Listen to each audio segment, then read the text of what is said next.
Namo tassa bhagavato arahato samma sambuddhassa. Namo tassa bhagavato arahato samma sambuddhassa. So, this title which I have given is How Lucky Are You? Is based on a certain suttas where the Buddha is giving us the indication of how uh, fortunate we are and what is the kind of rarity of the teaching and life itself. So first I'll start with the Samyutta Nikaya Sutta 56.41, yoke in a hole. Yoke is like a small ring, which is put for we know that the ladies in villages, they use for the pot when they are carrying it on the head. So that is a yoke. It's a kind of a ring which is there. And the Buddha is giving that as an example. Students, suppose a man would throw a yoke with a single hole into the great ocean, and there was a blind turtle which would come to the surface once every 100 years. What do you think, students? Would that blind turtle coming to the surface once every 100 years inserts its neck into that yoke with a single hole? If it would ever do so, Venerable Sir, it would be only after a very long time. So the Buddha is giving an example of that. Say in this ocean, randomly that one small ring has been put in, and there is a turtle which comes out at the surface in 100 years once, and the coincidence of that yoke being there and the turtle's head coming up and they matching. That is how likely it is. So they say if that ever happens, it would take a very long time. Sooner, I say, would that blind turtle coming to the surface once every 100 months insert its neck into that yoke with a single hole than a fool who had gone once to the nether world would regain the human life. For what reason? So that is what is a fool, the Buddha is saying, is the person who does not know, the reality of this world and the reality of the teaching. So if he goes to the lower realms, any realms which he goes, say, to the hungry ghost or animal or hell realms, to come back to a human, it would take him more time than the blind turtle would take the time to put its head in the yoke. So that may be millions of years or billions of years that would take for a person to kind of come back. And why is that? Because that person, there is no conduct guided by the Dhamma, no righteous conduct, no wholesome activity, no meritorious activity. Here there prevails mutual devouring of the weak. For what reason? Because students, they have not seen the Four Noble Truths. What for? The noble truth of suffering, the noble truth of the origin of suffering, the noble truth of the cessation of suffering, the noble truth of the way leading to the cessation of suffering. So there are no right actions done by an individual. When there are no right actions done by the individuals, there is no respect for the others. So there is exploiting of the weakness of others, but not having respect, not having compassion, not having kind of joy for others' success, not having equanimity. Those are the wholesome kind of mindset which is there. No meritorious deeds means they are not doing generosity. They are not showing their generosity. They want everything for themselves. So when that is happening, then what happens is they don't understand the reality of the world. The reality of the world is explained in the Four Noble Truths. So therefore, students, an exertion should be made to understand the noble truth of suffering, the noble truth of the origin of suffering, the noble truth of the cessation of suffering, the noble truth of the way leading to the cessation of suffering. So because we are not knowing, only then we do the things which are harmful to us and to others. When we know the right and the wrong, then we will do the right thing. Because one other example I give a lot of time is the example of poison. So if the cup of poison is given to somebody and said it is very bitter, would somebody consume it? It will not consume because it is bitter and it is poison. If some liquid is given to somebody which is very sweet, but it is poison, would they knowingly consume that? They will not consume it because they know that it is poison. But if something is given which is bitter, but it is of medicinal value, say like a Karela juice or bitter gourd juice, somebody is giving, then somebody may consume it, even if it is kind of bitter. It is has medical some means properties. Now, if something which is given sweet and has medical properties, which is the teaching of the Buddha, where you get the sweetness also of that, and you get the medical benefit also. It is something somebody will not refuse because there is no a pain in consuming it. And when you are consuming it, there is always profit and benefit. So one other thing the Buddha is talking about is the teaching. So the only the human when to become a human is such a rare act. It is a rarity. We don't realize that because we are there and we are ignorant of all those teachings. Only Buddha needs to come and teach us that this is the reality of the situation, and then we realize.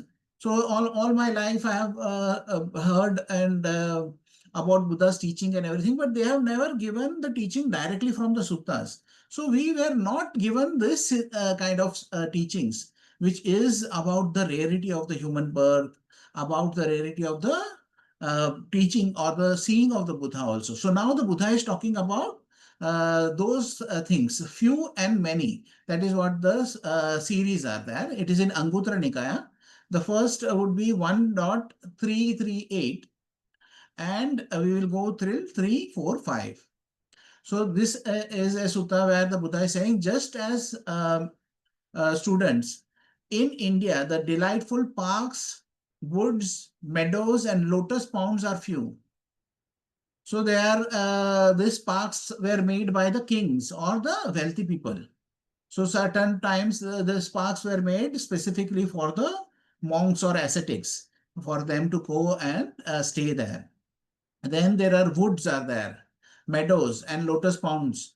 They are very few, the Buddha is saying. While the hilly terrain, inaccessible riverlands, stumps and thorns, rugged mountains are many.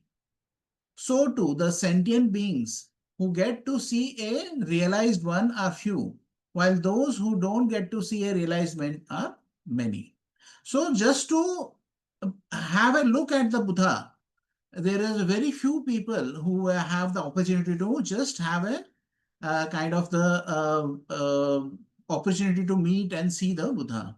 So there is one sutta which is Parinibbana Sutta, when the Buddha was passing away and he was about to kind of take parinibbana, means leave the body.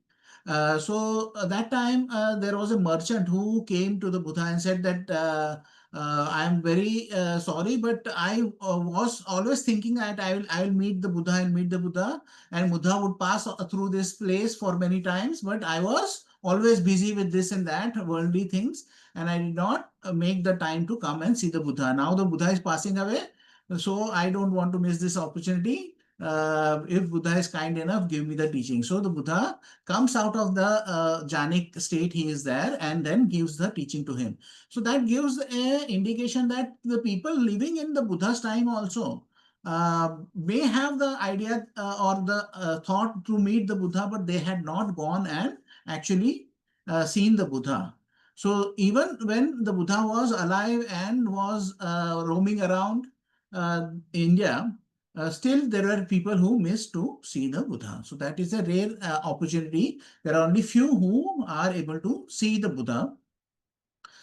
So to the sentient being who get to hear the teaching and training proclaimed by the realized one are few, while those sentient beings who don't hear the teaching of the teaching and training of the proclaimed by a realized one are many. So the teaching and training is Sutta and Vinaya.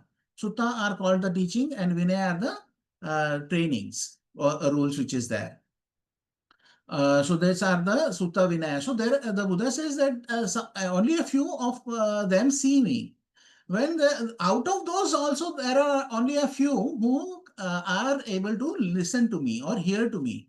So like this teaching which I am giving is also something like you can see that there are many people in the world, but very few people come to listen to this teaching. There are very few who take the time and to listen to the teaching.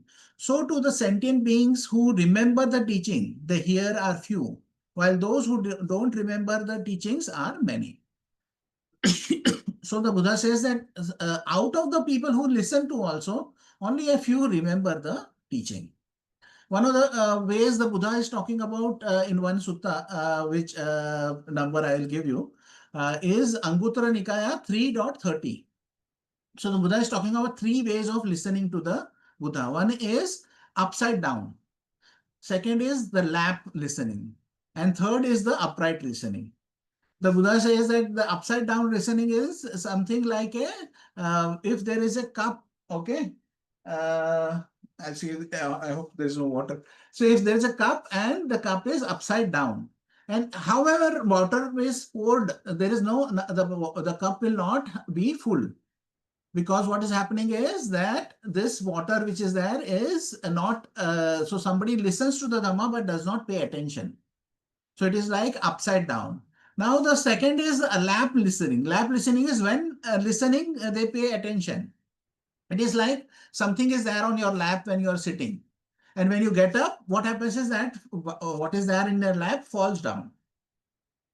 So while you listen, you pay attention, but when you get up, you don't remember that teaching, and you go about your life without following that teaching. That is a lap. Then the Buddha says there is a upright teaching. You pay attention when the teaching is there. When the teaching is there, when you get up, you take this teaching with you in your life and implement in your life. So that is the way to listen. Listen attentively. When you get up, keep the teaching with you and use it in life. So that is also one of the things the Buddha is talking about, that there are only few people who would listen. But out of the few people who listen, only few people remember. Then the Buddha is saying, so to the sentient beings who examine the meaning of the teaching, they have memorized are few, while those who don't examine the meaning are many. So out of the people who remember the teaching, there are few who analyze the meaning. What does dukkha mean? What does what does that it mean that there is a reason for the dukkha? What is the meaning that there is a cessation of the dukkha? What is the meaning that the path is there? So one way Sister Kema was analyzing this was a problem and solution. Problem solution is there is a problem. There is a reason for this problem. There is a solution for the problem, and there is a way to reach the solution for the problem. So that is you can use in any of your life and any of the situation which you are facing. Now, one other way the Bhante is saying is that this is a formula for anything which you want to analyze. Like when we say about dukkha, we can talk about the ignorance also. There is ignorance, there is a reason for the ignorance, there is a cessation of the ignorance, and there is a path leading to the cessation of ignorance. So we can say this, we can use it a formula to analyze the dependent origin also. So when you listen and learn something, then you have to analyze it and you have to see how that applies to you and in your life. So when 6 hours are given, some people are very good at implementing 6 hours when they are there in the retreat, but they don't kind of see how that can help in the life. So if you're an overthinker, then whenever you catch yourself thinking overly, then you can say, okay, I relax, I let go, relax, smile, and come back to whatever your task is there. And that is the way of saying that, okay, this can be used. You can see how those are the teachings which can be used in the daily life. That is the way you examine what has been understood. So too, the sentient beings who understand the meaning of the teachings and practice accordingly are few, while those who understand the meaning and the teaching but don't practice are many. So some people may be even able to understand it intellectually. They may be able to write books about it. They may be able to write and speak about it. But when the implementation time comes, they are not able to implement it. So the last, not the last, but the most important part is the implementation. When you implement this teaching in your life, then what you are doing is you are bringing it alive. You are making it real. It comes from the theory, but the theory is for the practice. One incident I always remind everybody was of our, I was working in Citibank and they sent us to learn PowerPoint presentation. So we went to a nice place. The people were flown in from some other place and they were very competent teachers. They taught us how to make PowerPoint presentations and they said, you'll use PowerPoint to teach your team. So after we went back to office, nobody was allocating us time to teach the team and use the PowerPoint. After 6 months, somebody came to me and said, okay, we have, you have gone to this PowerPoint, this thing, you have a certificate and everything. So teach us how to do a PowerPoint. We want to do a PowerPoint presentation. I said, after 6 months, I don't remember anything. What happened? So I had not implemented that and now I have forgotten everything. So that is how teachings are there. You may be analyzing, you may be able to memorize it, you may be able to kind of see how this works, but when you are not keeping it in practice, you lose it. One example my teacher used to give was that it is like a wild goat, whatever you learn, you have to keep it in a tight rope and peg it in a ground. If you let it loose, then it will wander away and it will never come back. So it is like a wild goat, the teaching which you see. So you have to constantly work on that. And when you are working on it constantly, then what happens is it becomes real. So the next step, the Buddha is saying, so too the sentient being inspired by inspiring places are few, while those who are uninspired are many. That means that inspiring spaces are two ways we can look at it. One are the places where you can go and meditate, like going into the nature, going into a meditation center or somewhere where you can practice. So that is an inspiring space. Then the Buddha is talking about 4 inspiring spaces of his life, where the Buddha was born, where he attained awakening, where he gave the first teaching, and where he passed away. So those are the 4 places also where the Buddha says is if you feel that your inspiration is down, then you can go there and get inspired by that visit. So with Bhante Dhammagavesi wanted to visit some of those places, so we went to 2 of those places. One was in Bodh Gaya and other was Sarnath, where the first teaching was given. So of his awakening and of his first teaching. We went to those places and it was really inspiring to see the actual kind of the quarters of the monks. We went to Nalanda also, the university, and see that there is how from the many years, there's layers and layers of constructions were there in that same place. So they said that from so many years, this same place was reconstructed, remade, reformulated, and it had kind of survived for a long time. So all these things are inspiring. There was, I think, Sariputta's stupa was also there in Nalanda. So we saw Sariputta's stupa also. So that things are inspiring. So when those are the inspiring space. So some people go to the inspiring space and see it as a tourist location. They say, okay, there's a historical place, but some get inspired. So the inspiring space don't inspire everybody. The people who get inspired by this are few. Then so to the sentient being who being inspired strive effectively are few. While those who even though inspired don't strive effectively are many. So the people who get inspired also, the people who inspired, but they don't act accordingly. They don't kind of practice accordingly. They are many, but they are who practice. So anybody who is practicing, even if they are practicing for half an hour in the morning or half an hour in the evening or just half an hour now and then, they are doing better than somebody who is inspired or somebody who has examined the teaching, because they are actually putting that into practice. So the last what the Buddha is saying is, so to the sentient being who relying on letting go, gain immersion, that is gaining collectedness, gain unification of mind, are few. Unification of mind is also collectedness of mind, which is like going into jhanas. So having the practice and doing the practice, still there are only a few of them who actually go into these jhanic states. While those who don't gain immersion, don't gain unification of mind, relying on letting go, are many. So even when you are practicing, there is a striving which has to be done continuously till you reach that goal of becoming, going into jhanas, going into that collected mind, going into that stillness.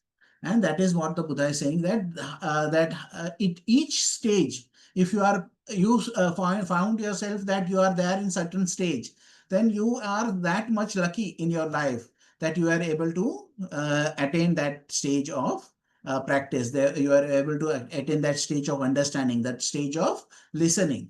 Just listening to the Buddha's teaching is so rare that it is even impossible to give a example of how rare that is. So just to be a human is so rare.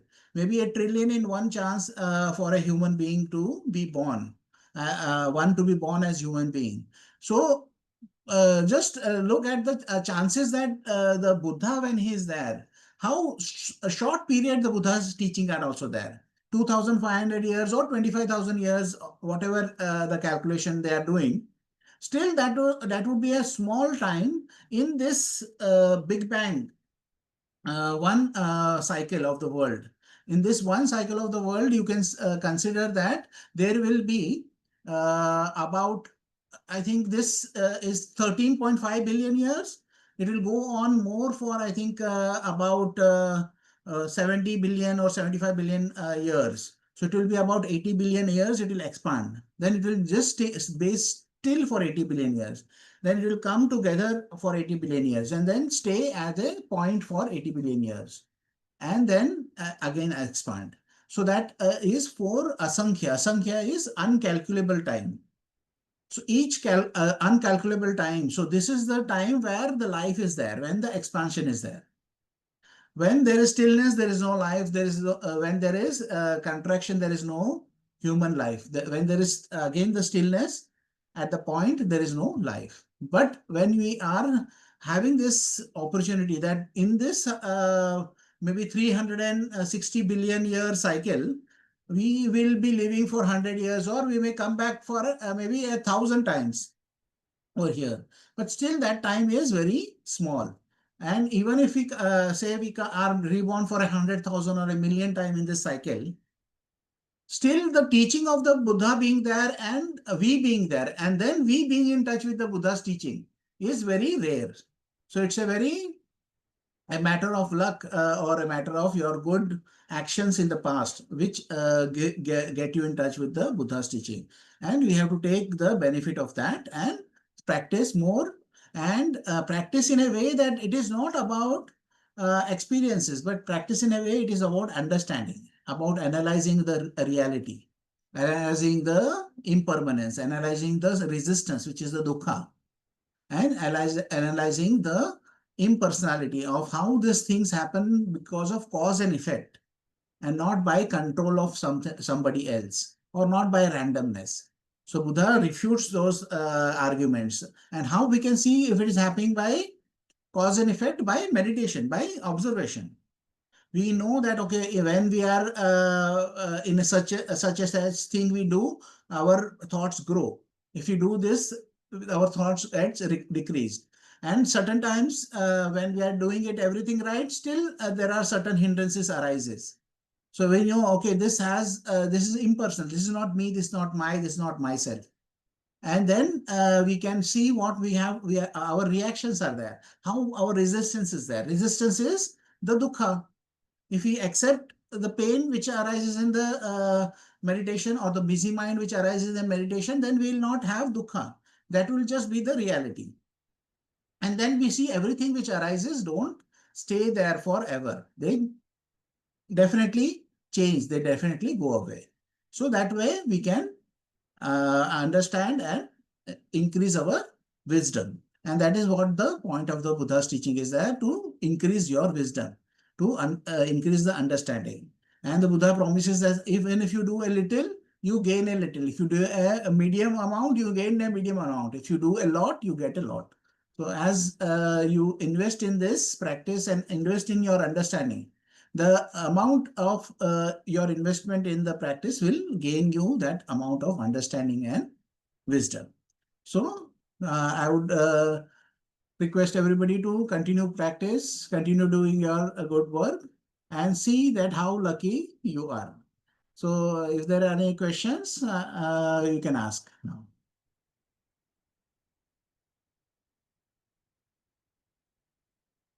Anybody has questions? No, I was just wondering, Uh-huh. pranam to you. I was just wondering, how can one get a good systematic list of being able to go deeper and deeper into the teachings? I mean, I know there is a lot of resources on your website, but Uh-huh. like I've been listening to Bhante Ji's talks, Vimal Ramsey's talks, and then I've been reading his books and David Johnson's books. But I've reached a point where I really want to go into reading the suttas one by one. I was wondering, how See, the can that best be done? So best is you start with Majjhima Nikaya. Bhante Vimal Ramsey used to say that the length of the middle length discourses which are there is perfect for understanding. And one thing you can do is start with the second sutta. The first sutta is more theoretical, and it is kind of trying to encompass many things. Then from the second sutta, read in a sequence, because that I found it very useful. When we are trying to read in a sequence, what happens is there are certain things which we were not expecting, or certain things which were odd also comes into my awareness. So one of the things was interesting was the ending of the sutta.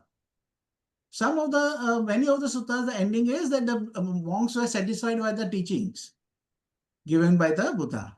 But there is also one sutta where the monks are not satisfied by the teaching of the Buddha. And that oh, say this is the thing which happened, or this monks were not kind of satisfied by the teaching, because they had some philosophical ideas, and the Buddha talked from his point of view, they counter to their philosophical ideas. Because they were listening to the Buddha for the first time, they were not satisfied by the teaching. Then there are other endings, like the person who is there, who listening to the Buddha becomes a Sotapanna. Sometimes he becomes a Sarthagami.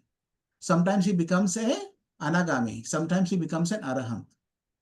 So the reaction to the listener is also different. But one other reaction the Buddha is asking means in the sutta we see is, they listen to the Buddha, they don't agree, they don't disagree, and they leave. So that is also one of the reactions. So one of the things we can see is that this is actually not a formula they are using. They are using certain information which has happened at the time of the Buddha, at that interaction.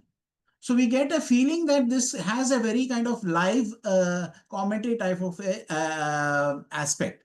There are some formulas also are there, like when we see that the explanation of jhanas, in word by word, in every place where the jhana is mentioned, it has been mentioned in the same way.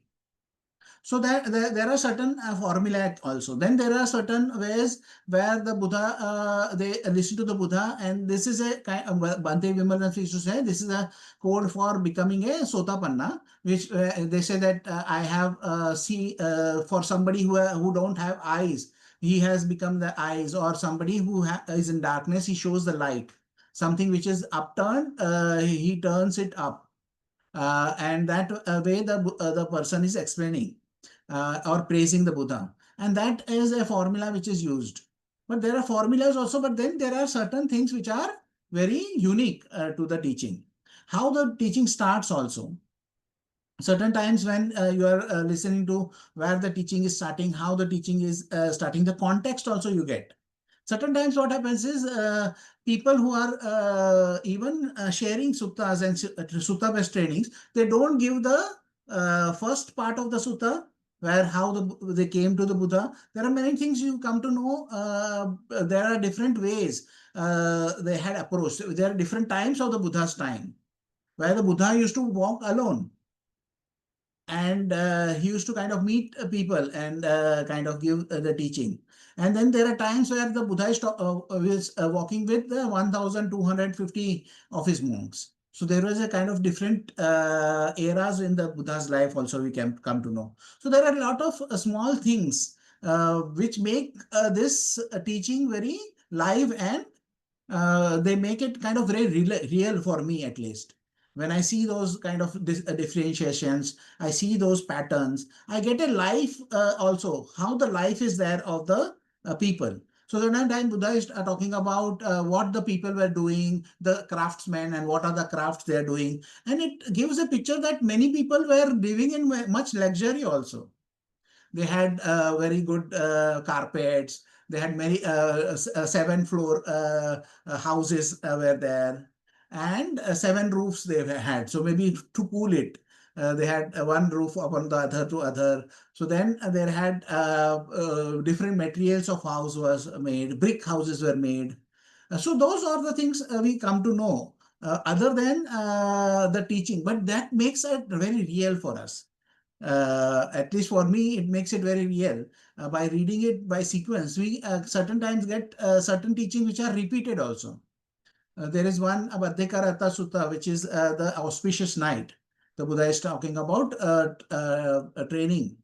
So this is also repeated 3 or 4 times in Majjhima Nikaya. So reading Majjhima Nikaya from the Sutta number 2 onwards will give you a very good idea about the practice.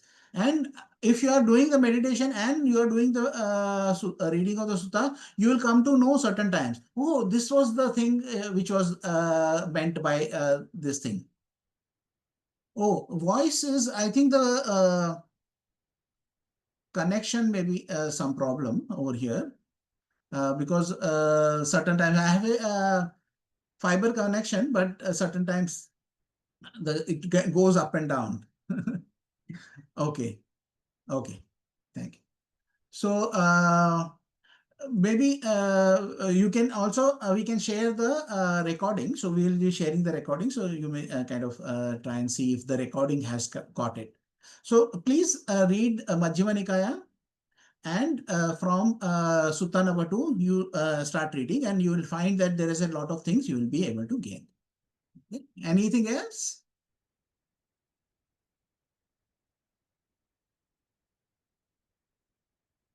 Any other questions? You can ask questions for meditation or Yeah. other thing I also. was feeling, Mateji, ki, is there a way like how today we did a meditation for half an hour? Like, is there a way where it is happening every day in the morning or something like that? And we get Yeah, a we link. had somebody shared that there was somebody who was doing daily. We'll see. See, somebody said they had a plan for daily, but I'm not sure if they are doing it. I share it. So if Yeah. the daily is there, somebody was attempting to do it. I Yeah. think Sindhu or Sachin was trying to do it. So we'll Okay. see. That is already in mind. So we'll try and do it. Yes. Yeah. Okay. Thank you. Thank you. Any other questions? Okay, then if there are no questions, then we can share the merits. May suffering ones be suffering free, and the fear struck fearless be. May the grieving shed all grief, and may all beings find relief.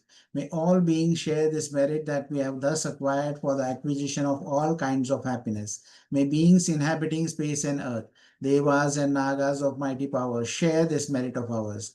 May they long protect the Buddha's dispensations.